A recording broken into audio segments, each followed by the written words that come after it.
In this video I'll be talking about the music video for the song La La La by Naughty Boy. The song is completely narrative based, there is no performance whatsoever apart from a slight dance troupe, but there's no actors, there's no band playing, there's no miming, there's no lip syncing, there's no the artists aren't in it, there's no one like that. The narrative of the piece depicts the story of the Wizard of Oz in a very subtle way, not so subtle that the audience picks up on it very easily, but it's not kind of, this is a lion, this is a tin man. It's very subtle, like there's a dog represents the lion, there's a little boy who represents Dorothy and things like that. It's all kind of subtle, and it's in a very kind of modern day real life situations. There's no performance from the artist, but like I said, there's a small synchronised dance routine, which is a very typical pop music convention for a music video in the pop genre. The narrative centres around this boy who represents Dorothy finding a tin man and finding a scarecrow and all this.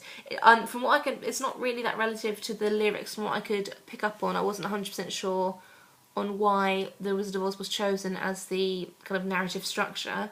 However, it was okay. The colours in the video are nice. Like when he picks up the heart, they use a literal animal heart.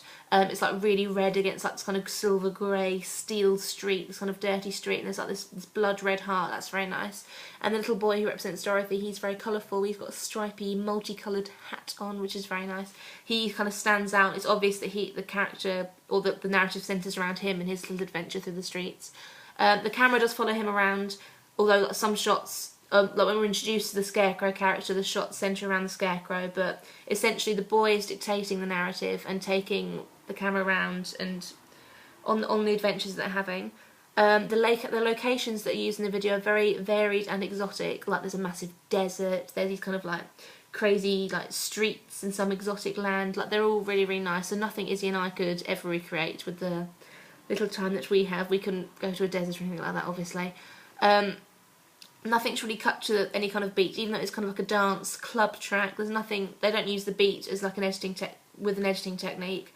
The shots are rather slow and could just completely ignore the beat and the pace of the song, because the songs are really like kind of fast paced, like dance club track. And like I said, shots are very long, ignores the beat whatsoever, very slow paced. Overall the music video is very visual, which I like completely. Although I'm not a huge fan of the seemingly random narrative and the fact there's no performance. Obviously we need to incorporate performance in us to get the top marks.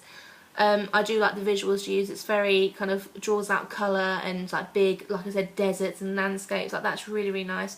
Although Izzy and I can't kind of replicate anything as big on such a grand scale as that, we do want to, with the song we've chosen, Matilda by Alt J, we want to have some kind of natural, nice like rolling hills and trees and sunlight, like things like that, more peaceful kind of imagery, as opposed to obviously like deserts and crazy exotic locations. But we do like lots of, not so establishing shots, but lots of kind of natural shots in our piece.